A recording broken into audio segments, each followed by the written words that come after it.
This is the Late Round Podcast with your host, JJ Zacharisa.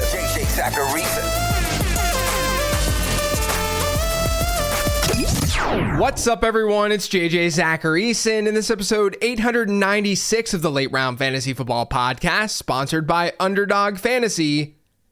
Thanks for tuning in. Over the last couple of years, I've brought on the same guests for my yearly Players to Target and Players to Avoid episodes. Those guests being my friends Evan Silva and Rich Rebar. We're running it back again this year. Evan is the guest on today's episode, where we each talk through 5 players that we're targeting in fantasy drafts this year. And then Rich and I will discuss players to avoid next week. Now, some of you may wonder why this isn't just a late round perspectives episode. And the simple answer is the one that I gave back during NFL draft season. We're talking about a very specific topic today. Perspectives is for back and forth conversation. We kind of let that conversation dictate the topics a bit. This is specifically all about players to target. But like I said, Evan is on today's episode. He doesn't need much of an introduction because 99% of you know who he is. But Evan Silva is one of the co-founders of EstablishTheRun.com. He spent over a decade at RotoWorld, where he became known for his crazy football knowledge through his weekly matchups column. On today's episode, Evan and I run through some of our favorite values in fantasy drafts. Now, before we get into our discussion, just a reminder, if you're thinking about getting the late round draft guide but you haven't yet, consider signing up on Underdog, because if you do, you can get that draft guide for absolutely free. Here's how it works. Just head to UnderdogFantasy.com and sign up with promo code LateRound. Once you do that, and once you make a deposit, Underdog will send you an email with a link to the draft guide. That's it. It's a $25 value for absolutely free. You get to play best ball and have the draft guide. You can always get the guide over on LateRound.com as well, but it's much easier and cost-effective to do it through Underdog. That's UnderdogFantasy.com, promo code LateRound. Now here's my chat with Evan Silva. All right, Evan.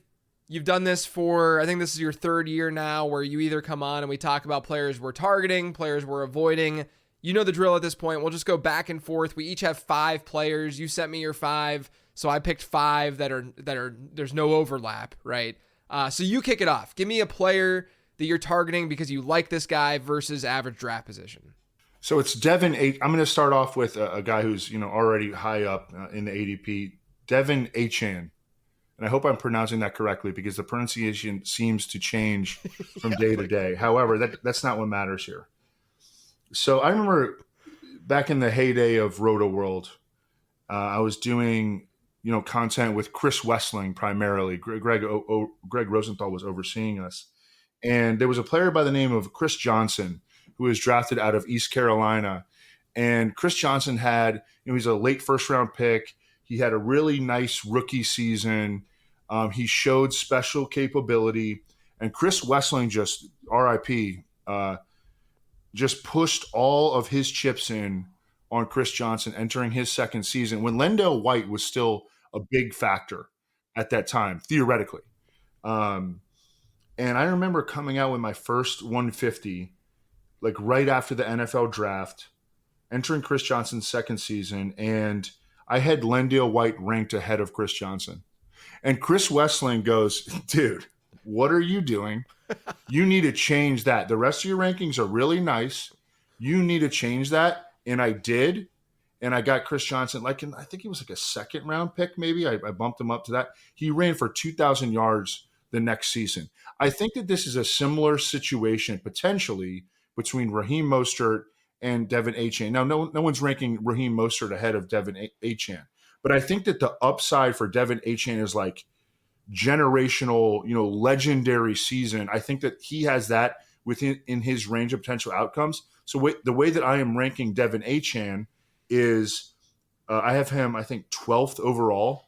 Mm-hmm. And I think his ADP is somewhere in the 2nd round, maybe. I want my readers, my audience, to get Devon Achane on their teams. And so I'm being hyper aggressive with him. I don't think he's going to run for 2,000 yards like Chris Johnson did in his 2nd year, but I do think he has 1,500 yard, 50 catches, double-digit TDs, especially in that offense. He's such a great fit for that offense. They've been using him and lining up in the slot a bit during training camp. Just, we really want to aim for big time difference making league winners, and Devon Achane definitely has that in him, I believe. Yeah, I like the call out. I think he's someone, if you're really into like a Jahmyr Gibbs or something, this is an arbitrage off of Gibbs in the way that, you're looking at efficiency over volume in a way with those kinds of backs. I also think we're just kind of approaching, and maybe we're already there, a landscape at running back where efficiency just matters more than it did in the past, because there are so many split backfields out there where there's only 3 running backs, the big 3, that we confidently are saying these guys are going to be bell cows. And even with those big 3, you can talk up Braylon Allen, you can talk up Tyler Algier, like it's still not even as big of a lock as it is with like Christian McCaffrey, right? And so, and not to say that I think like I love Bijan and Breece Hall, but I think efficiency does matter a little bit more than what people probably believe, just based on like what we've told them over the last 15 years of us doing this, of us saying volume drives it does. But when you get a player like Achane, who, last year he had a 35% total rush share. So that's based on all the rush attempts that team had, right? If you bump him up to a 40% rush share in my projections this year, he's still in that like RB 12-ish range from a projection standpoint. That's a number that a lot of players will get to. Like I'm talking like 30 plus running backs are going to get to on a per game basis when you look at minimum 8 games, if you look at last year. And so if he hits a 50% rush share in that offense, dude, it's over. I mean, the guy has a legit opportunity to be a top 3 running back pretty easily, even with regression coming with that yards per carry average. So I'm with you with Achane. I think he's a really, really solid pick right now. I would not be, as much as I like a player like Isaiah Pacheco, if you're a Kyron Williams fan and you saw what he did last year and you're into it, I mean, I'm taking Devon Achane over those guys. I'm not even thinking twice, because I think the upside is just very, very evident with him. I'm going to get to my next player, my first player, I guess. I'm going to talk about Jonathan Brooks. So we'll go from one young back to another. Brooks is really interesting because obviously he has this ACL that he's coming off. He suffered that in November of this past year. One thing that I'll say about the ACL, and obviously that's a huge reason why his ADP is where it's at. I think if Jonathan Brooks were completely healthy, not only would he have been the consensus RB1, I think he would have probably gone even higher in the draft, arguably. I think some people have even said he might have been a first round pick. But if he was fully healthy, he'd probably be a top 20-ish running back in fantasy football right now. And so I think that's the first thing to get to talk about. And if you look at historical examples, I think the obvious go-to example with his ACL would be Todd Gurley. Todd Gurley suffered his ACL in 2014, his final collegiate season in November. He comes back in 2015. Drafters were hesitant to go after him, and he comes out and he's a top 10 fantasy back, and he wins Offensive Rookie of the Year. During his rookie campaign in a bad offense, mind you. That was the year Jeff Fisher was still there. It was before like the whole shift to a better offensive environment with Sean McVay, etc. So with Jonathan Brooks, though, he scored a 94 in my Zap model, which without context might not make that much sense. That was right in line. Obviously, the archetype is different, but it was right in line with Kenneth Walker and where he scored. And that's without Brooks having the benefit of the doubt of being able to play multiple seasons in that Texas backfield, because he was playing with Roschon Johnson and Bijan Robinson. And this is a production-based model, and Jonathan Brooks still looked that good in that model. So that's a big plus. Since 2014, we've had 10 rookie running backs get drafted in the RB20 to RB40 range with a prospect score of 93 or above. 4 of those 10 ended up exceeding ADP expectation by 3 or more points per game, which is what I call a moderate breakout. Then you get Dave Canales there, who's already hyped up the fact that they're going to run the ball a lot. He's talked about Jonathan Brooks' versatility as a receiver. And then also look what Dave Canales did with Rachaad White last year, who is an inferior talent compared to Jonathan Brooks. So I think that Brooks is worth, the cost right now. I understand that he might not get off to a super hot start, but I think there's a very real chance that he's an RB1 down the stretch this year. Yeah, I like that take. I think it's measured because you acknowledge that maybe he won't get off to a hot start. I recently did a podcast with Dr. Chow, and he scared me on Jonathan Brooks because I'm above ADP on Jonathan Brooks, and he was like, "This is one of the guys who he does like the 6 score for injury risk players." And it scared me a little bit, but he also doesn't think like we think, like in terms of, well, we can wait out the waters for the first 5 weeks, and this guy can be a difference maker in the second half of the season, which is kind of how Breece Hall was, by the way, last year, also coming off an ACL. You were absolutely right. The way that it's not just Dave Canales talking up how they want to be a running team. Like, they put that plan into action when they signed 2 hulking guards to massive contracts in free agency, Damian Lewis and Robert Hunt. This team, and then they traded up for Jonathan Brooks at number 46. They wanted him. And his competition is Chuba Hubbard, who's kind of like a pedestrian veteran, and Miles Sanders, who I'm not even sure he's going to be on the week 1 roster. That was a terrible contract that the previous regime gave him. I want to be high on Jonathan Brooks. I do think that's the perfect way to term it, though. We got to be a little patient. He can be a difference maker, like by week 6 or certainly in the second half of the season. They want to run the ball.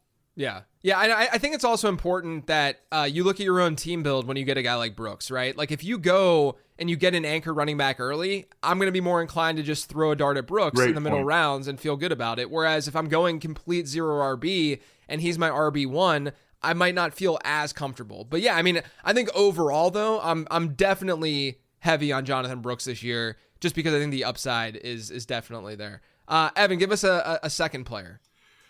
I'm going to Nico Collins. And I mean, I think that everybody likes Nico Collins to an extent. I think that I like Nico Collins more than most people. And I experienced that when I put out my revised top 150 rankings a couple of days ago. And I got a lot of pushback on having Nico Collins as my 16th overall player. People bring up Steph Diggs. Steph Diggs is going to be, I think, an asset to the Texans playing in the slot. And Tank Dell, who was dynamic as a rookie. But I think that when you kind of like zoom out and look at the complexion of the Texans passing offense, I think that Nico Collins is on like a pedestal, and it's Stephon Diggs and Tank Dell competing for that number 2 receiver role. I don't even know who's going to work in 2 receiver sets between them. We know that Nico Collins is going to be working in 2 receiver sets. And then Dalton Schultz is like, the complementary, potential red zone target. But if you look at the history of the Shanahan offense, I know that you've been critical of this in the past. And you wrote a great article about it, a few years ago. But at the end of the day, that X receiver in the Shanahan style offense, and that's where Bobby Slowick comes from, Andre Johnson, Brandon Marshall, Julio Jones, Brandon Ayuk now with Kyle Shanahan, San Francisco. When a guy measures up in terms of talent to those guys, then we can talk about it. And that it didn't work with Torrey Smith. You know what I'm saying? Like under Gary Kubiak, who comes from the same system. I think it can work with Nico Collins. I mean, he was second in the NFL in yards per route run last season. The Texans know he's awesome. They gave him a 3-year, $73 million extension this offseason. His numbers versus man coverage, according to Matt Harmon, were off the charts. And he's also – so the Texans last year, under Bobby Slowick's first year as the offensive coordinator, the Texans had some concerns about him as a post-catch receiver. They want all their guys to be awesome after the catch. He was a stud on those deep crossing patterns.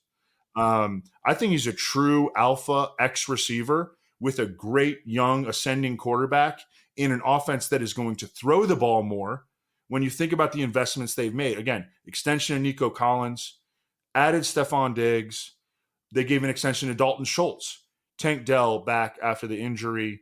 I'm going to be aggressive on Nico Collins. I don't care that that his ADP is in the 30s or whatever. He's going to be a locked in second round pick for me.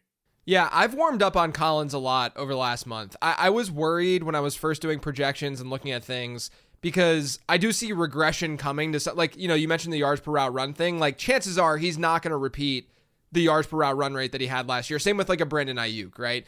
But I think the difference is between last year and this year, as you noted, is the more pass-heavy nature that we're probably going to see from Houston, and that's sort of combating maybe a drop in efficiency. And then also, people will say, oh, there's more competition with Stephon Diggs being there. But if you really lay it out, you can have 3 wide receivers in this offense get to a 20% plus target share, and Nico Collins being even close to the 25% mark if he does take a step forward, because he was at like 22, 23% last year. That still can exist. Like, there's not an automatic dip in target share despite adding a guy like Stephon Diggs, because there were a lot of secondary guys in that offense last year that were just getting targets.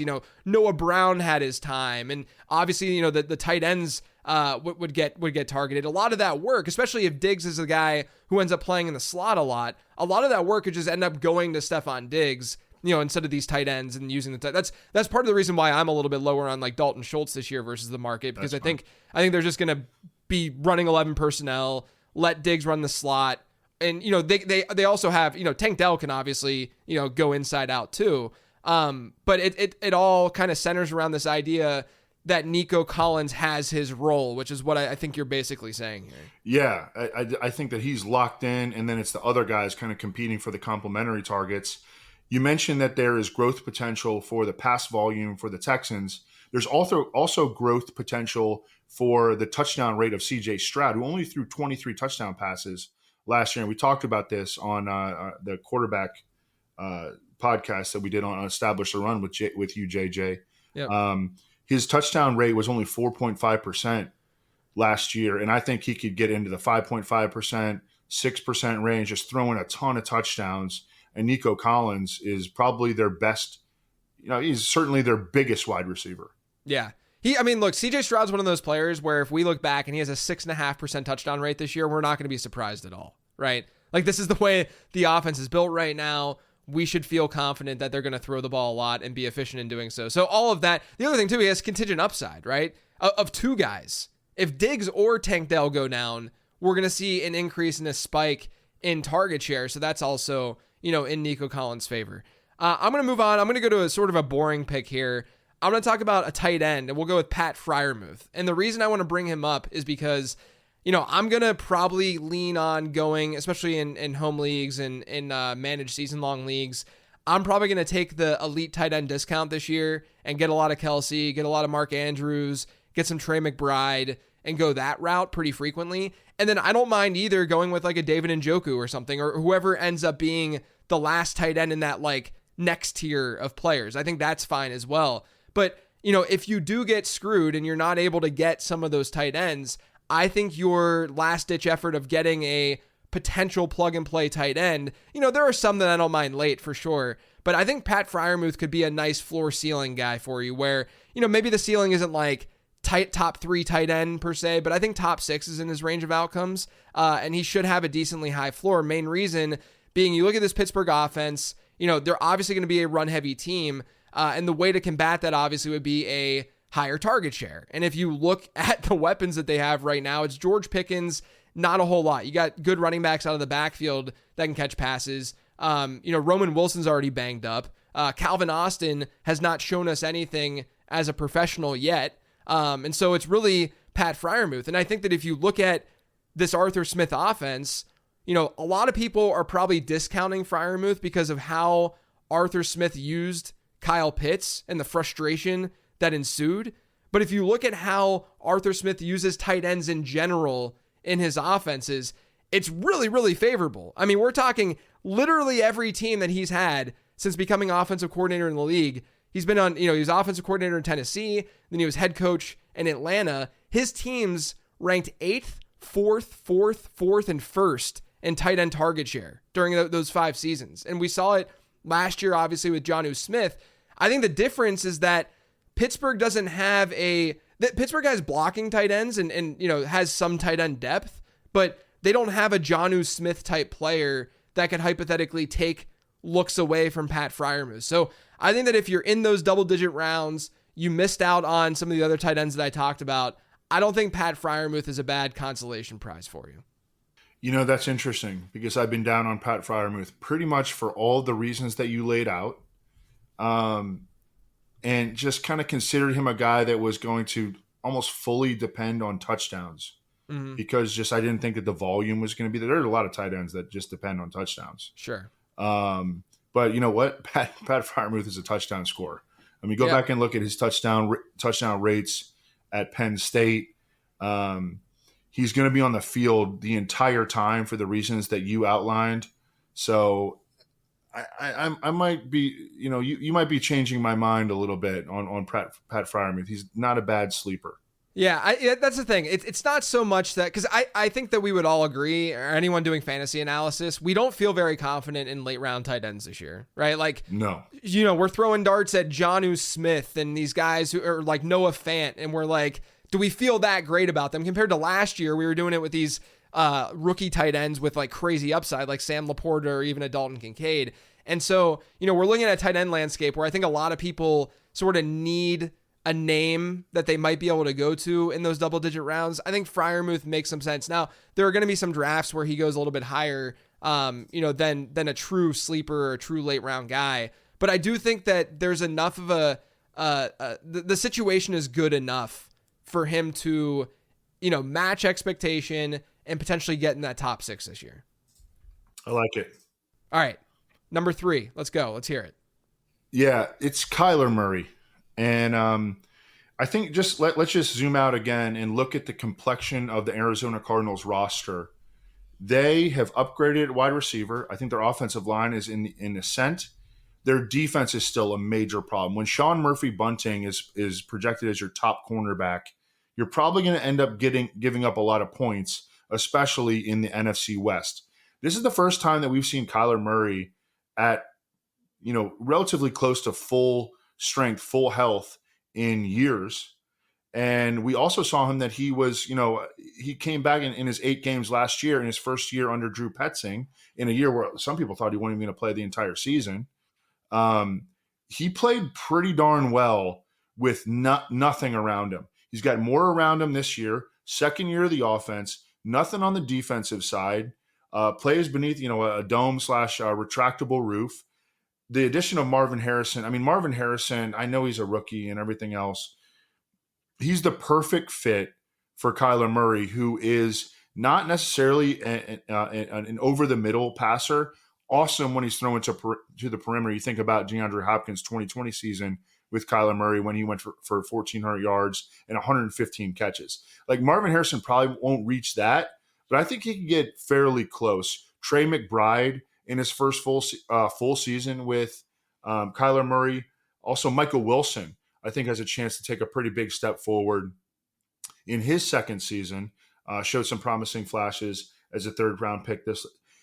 Coming off that major injury going into last season, Kyler Murray himself has admitted that he was not where he needed to be from an athletic standpoint. I think we get the full Kyler Murray experience this year in an almost optimal fantasy environment.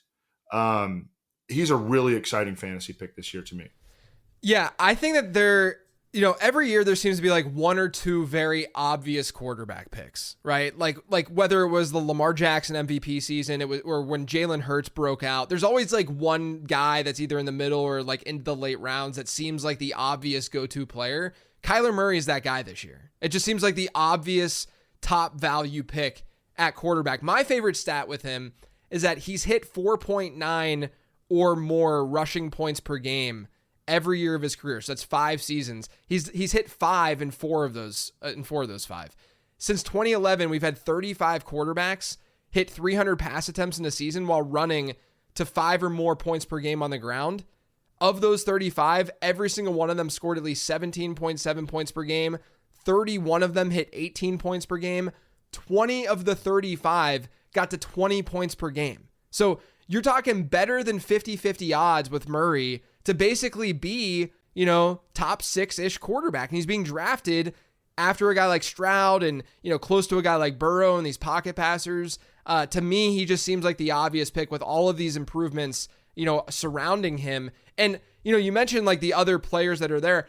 I think the Cardinals have done a really, really good job of finding complementary pieces too, right? Like Michael Wilson works in the perimeter with Marvin Harrison Jr. and Greg Dortch, who's seemingly doing well at camp and who's always been a pretty underrated slot guy. I think he'll win the slot job and be their slot dude. And then Trey McBride is obviously one of the best pass catching tight ends now in the league. The offensive line is a little bit iffy, but they add Trey Benson, in the draft to complement James Conner for when he inevitably goes down with an injury. I mean, they're doing all of the things that they need to do to surround Kyler Murray with talent. So I'm with it, man. I think Kyler Murray is the quintessential value quarterback this year. I think he's the dude. All right, next player on my list, I'm going to go with Malik Nabers. I think there's a chance that Nabers goes way, way later in a lot of home league drafts and more casual drafts just because he's a rookie. People don't like to lean in on rookies, even though rookies have proven year in and year out to be really good values in redraft leagues. He has a more respectable ADP than I thought based on what I was looking at Fantasy Pros. It's wide receiver 25, which I thought there was a chance he would be past like wide receiver 30. But even still, in terms of overall ADP, I'm 20 spots higher. And in terms of positional ADP, I'm like 7-ish spots higher with Malik Nabers. So I think that people don't realize fully that he was just as good of a prospect, at least in my eyes and in my model's eyes, as Marvin Harrison Jr. He actually had a slightly better prospect score in my model than Harrison did. He's one of 13 wide receivers in that model to score above a 98, which is obviously elite. Of those 12 who played a rookie season, because obviously Marvin Harrison Jr., part of that group, hasn't played yet, 5 of them scored 14 plus PPR points per game. At Nabers' ADP, his ADP expectation is about 12.5 points per game. So right away, you're looking at a scenario where you got about a 50-50 chance of him getting to that 14 mark of being a solid wide receiver too. And his expectation is sincerely lower than that. The offense obviously will probably struggle this year. We have question marks about the quarterback. I know that you're someone who thinks that Drew Lock is going to start sooner rather than later, or potentially start sooner rather than later in that offense, which I don't even think that's necessarily a bad thing for Nabers, just because, there's going to be probably a little bit more passing with the lack of rushing than from the quarterback position. And he might just be a better passer than what we've seen out of Daniel Jones. But I think regardless of all that, Nabers could approach a 28-29% target share in this offense. Like very realistically, given the alternatives that they have in that offense, he can play inside out. He's already dominating in camp. I want Malik Nabers on my fantasy squads this year because I think he's a special talent. I love this one so much. It's funny. You mentioned that Malik Nabers' ADP is like wide receiver 25. Yeah. I think I have him as the 19th overall player. Yeah, right. I'm like huge on Malik Nabers. Yeah. Actually, he should have showed up on my list, but I don't want to take too many early round guys. Yeah. For the targets. But this one is easy. They use the number 6 overall pick on him. If you watch the front office, Hard Knocks or whatever, like the Colts made a legit offer to try to go get him. Yeah. And the Giants were like, no. We're taking Malik Nabers. There were definitely people in the league that thought that Malik Nabers was a superior prospect to Marvin Harrison Jr. Malik Nabers is a player that you build your offense around. You think about Brian Daboll and how he did that with Stephon Diggs when Stephon Diggs originally arrived in Buffalo. I don't care if it's Daniel Jones or Drew Lock. Like, they are going to be focused on getting the ball to Malik Nabers in New York. Yep. And I really have an extreme level of confidence that Malik Nabers is going to have a monster rookie year. I haven't looked at the OP or the OROY odds lately, but I mean, if he's anything like 10-1 or longer, like I think you take a shot on that. You're still drafting Marvin Harrison over him, or do you have Nabers ahead of Marvin Harrison? No, I have Harrison, I think 13 or 14. Yeah. A little bit ahead of Malik Nabers. But I it's close enough. I have him in the same round. Yeah. I mean, I that's the thing. I think that Marvin Harrison Jr.'s situation, and the other thing too, like I ranked Marvin Harrison Jr. ahead of Malik Nabers in my rookie draft rank or my rookie rankings. That's partially because in Dynasty you also have to play the market, and the market just favors Marvin Harrison Jr. more than Malik Nabers. So you're gonna get a little bit more trade value out of it and such too. But I think as talents, as players, it is not even a 1A and 1B situation. This is they are both one. They are both that elite. Correct. They are that good of players. Yeah, we had Matt. Actually, we did a podcast earlier today with Matt Harmon, and he said the same thing. He, analyzes them on a route per route basis. Yep.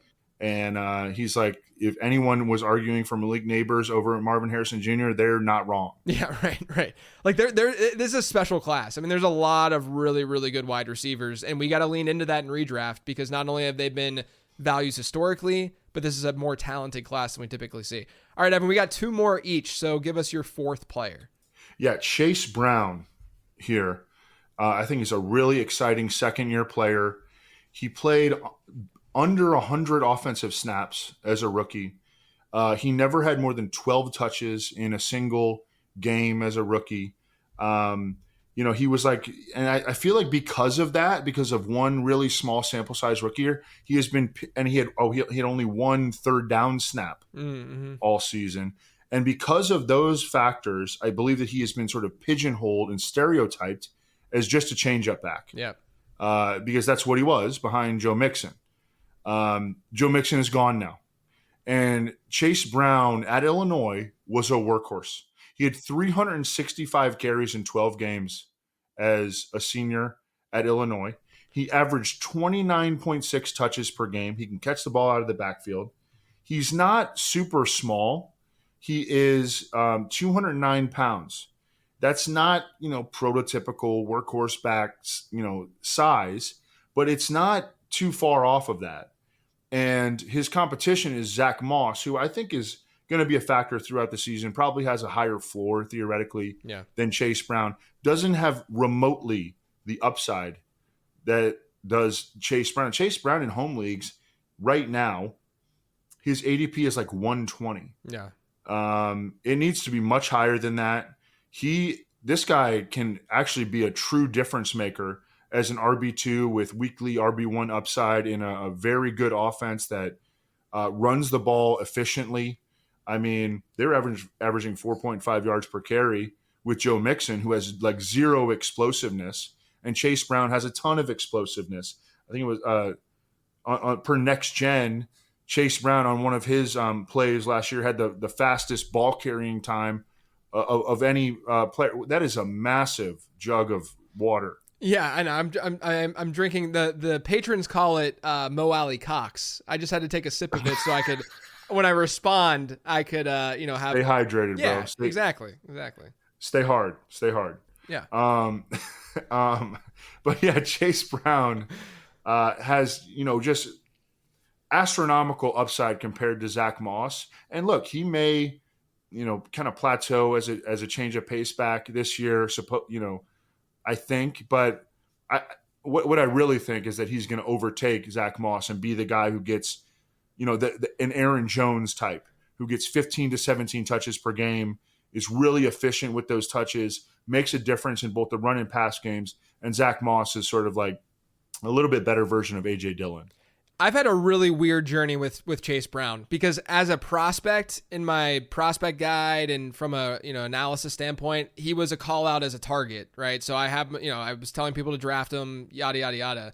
But then at the beginning of this offseason in January, I thought he was a dynasty sell because I was worried about how he performed year 1 was fine, but when you combine the lack of volume and the fact that he was a day 3 pick. How often do those kinds of players really pan out? Not very, because I have a year 2 model that tells me that his odds of really succeeding are not very high, right?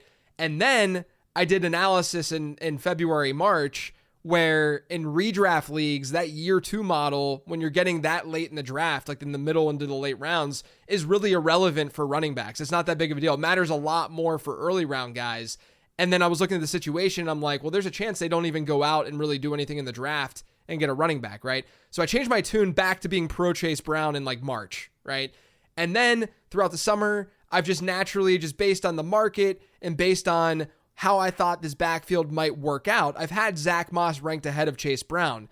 That changed. I have Chase Brown straight up ahead of Zach Moss when the market does not have that at all. Like right now, Zach Moss is more in that like, RB 26 to 29 range. And then Chase Brown, you'll often find in that like RB 35 range. Now, Underdog and in best ball drafts, we're starting to see Chase Brown's ADP rise a lot more, but he's my third highest exposed running back. Chase Brown is over there after doing 450 drafts. Like look at you. It's one of those things though, where like I've said this on live streams. I said this on Becoming a Best Ball Bro, but I don't need to just like stick to my guns whenever I make a recommendation, but when I get new information, right? I'm getting new info. I want people to win. And my new info said, the stuff that you thought mattered actually doesn't matter that much. And if you just look at the situation right now, Chase Brown, so basically like you're a flip flopper like John Kerry. I'm a just don't run for president. Yeah. Well, fortunately, I'm not planning on running for president.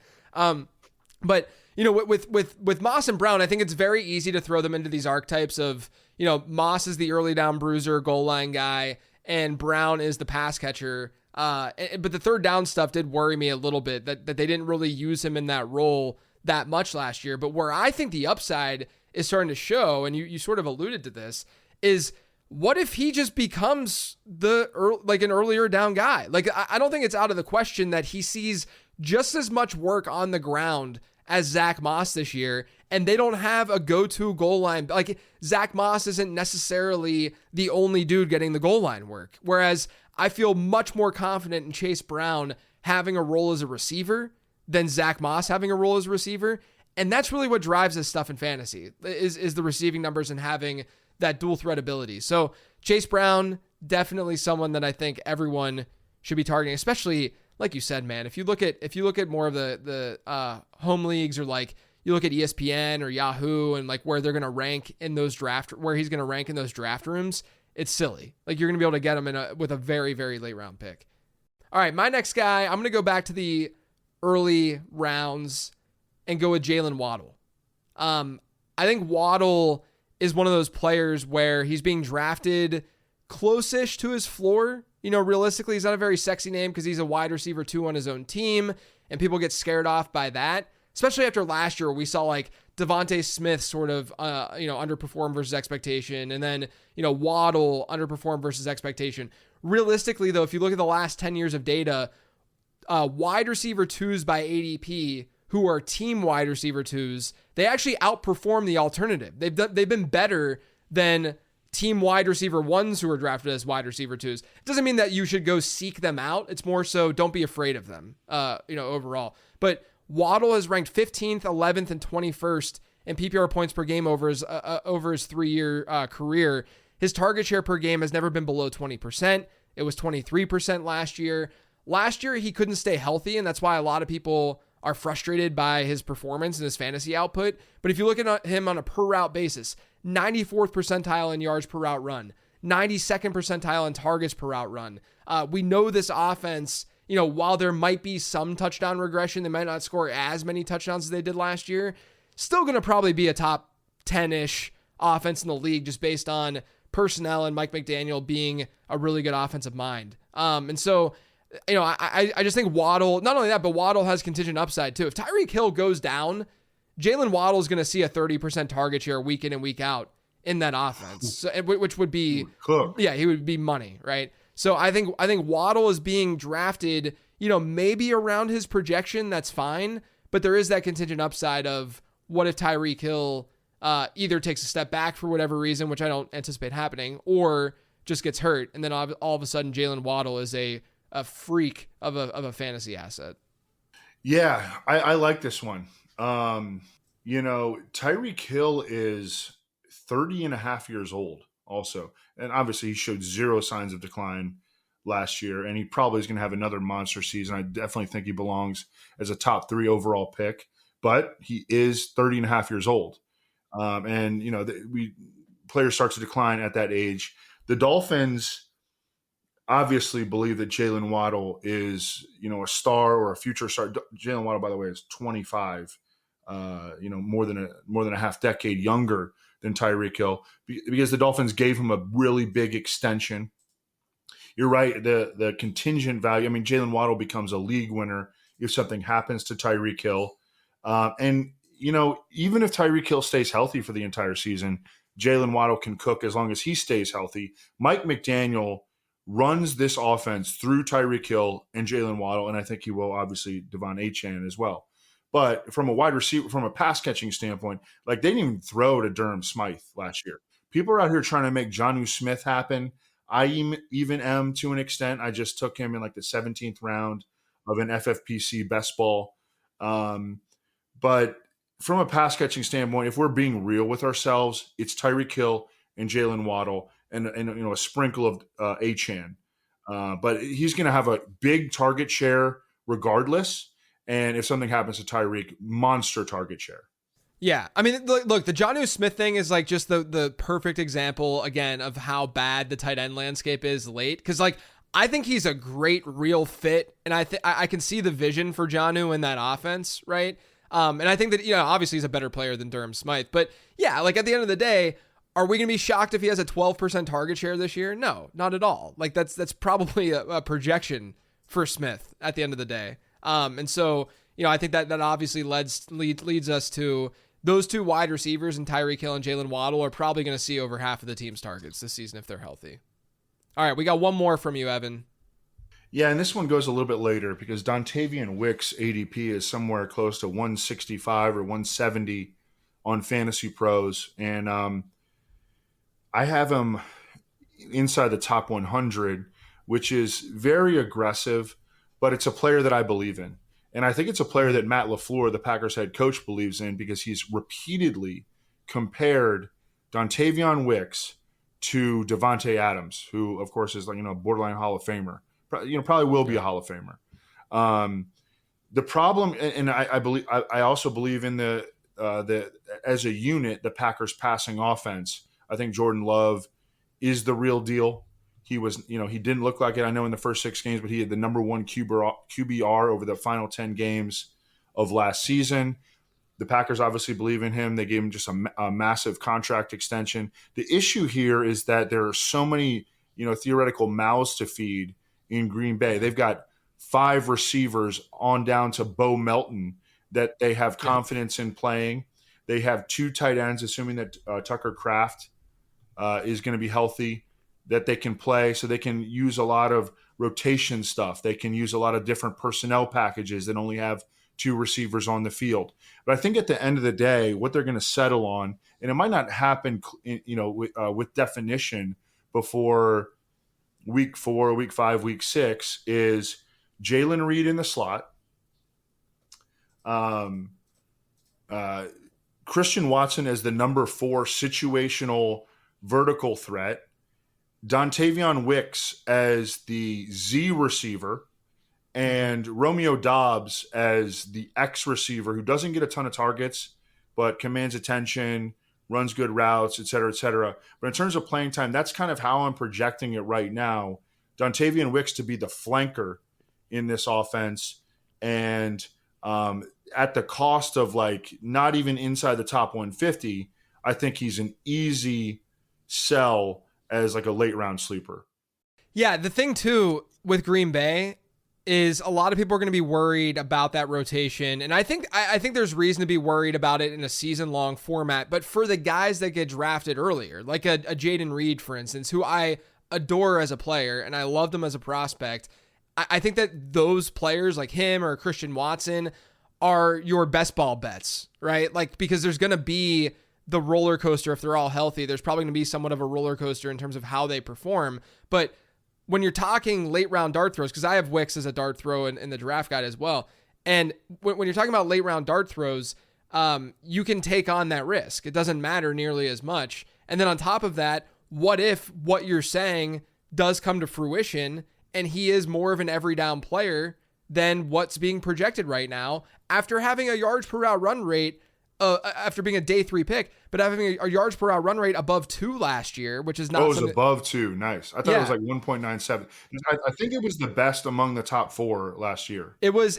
So Jayden depends. I guess depending on your source, because there might be different routes run numbers out there. Yeah, but him and Jayden Reed were right next to each other. Bo Melton's was really good last year too, but obviously not a rookie. But Jayden Reed and him both have profiles that suggest that they could be very, very good players, right? And they play different roles. Like Jaden Reed is more of like a sort of a souped up Curtis Samuel. Maybe. Yeah, they could use him in a Debo role if they wanted to, like realistically, right? Whereas Dontayvion Wicks is a more prototypical perimeter receiver who, you know, could warrant and see a lot of volume in the offense if everything sort of hits. And, you know, I don't mind Romeo Doubs. Like, I think he's a fine player, but when we're talking about like game changing, you know, difference making upside in fantasy football, it seems like that would just lean Wicks, because we've just seen a larger sample of Doubs. You know, like we've seen him in stretches even in the playoffs last year. Like he was really, really good, and he's given us really strong production. But if we're betting on a player to be like a superstar or a very, very good week in and week out starter, I think it would probably be Wicks between those two. I think if cost aside, let me ask you this. Cost aside, I've asked this too. I asked this to Dave Kluge last week when he brought up the Packers wide receivers. But cost aside, which wide receiver would you want on your fantasy team most? Would it be Jaden Reed? Yeah, probably. I mean, yeah, I would say so. I mean, I think that he's I don't know, he's got a lot of playmaking ability. He's probably the slight favorite for targets. And we saw what he did last season. I would lean in his direction, but I do think it's closer than ADP suggests right now. Yeah, I think that's the key. And like I said, in like best ball and like on underdog, I think Reed is still fine at like the 5-6 turn, and then Watson and the whatever. It's just that Wicks is a better value, right, than those players. But getting exposed to the Packers offense in any way, shape, or form, to me, is a good idea, because that offense has a chance to be really, really good this year. And then again, we're going back to the contingent upside thing. It's nice when there are so many different pieces that could get, I mean, obviously I'm not hoping that these guys get hurt, but it's nice for the player that we're analyzing, you know, for the upside to really hit when there's more than one out. You know, there's a lot of wide receivers in the league, you know, like Jaylen Waddle, who we just talked about. The way that he really hits his upside is like the insane upside is if Tyreek Hill, that one singular player, gets hurt. But if Romeo Doubs or Christian Watson or even Jaden Reed, who doesn't play a similar position, but will force the three of them to then be on the field at the same time, if any of them get hurt, Dontayvion Wicks sees an 80% snap count or snap rate, right? And all of a sudden is a potential wide receiver 2, wide receiver 3 in your fantasy team. So I think he's an obvious late round pick this year. Yes, he is. I got one more for you guys. We're going to go with Tyjae Spears as the last call out for these players to target.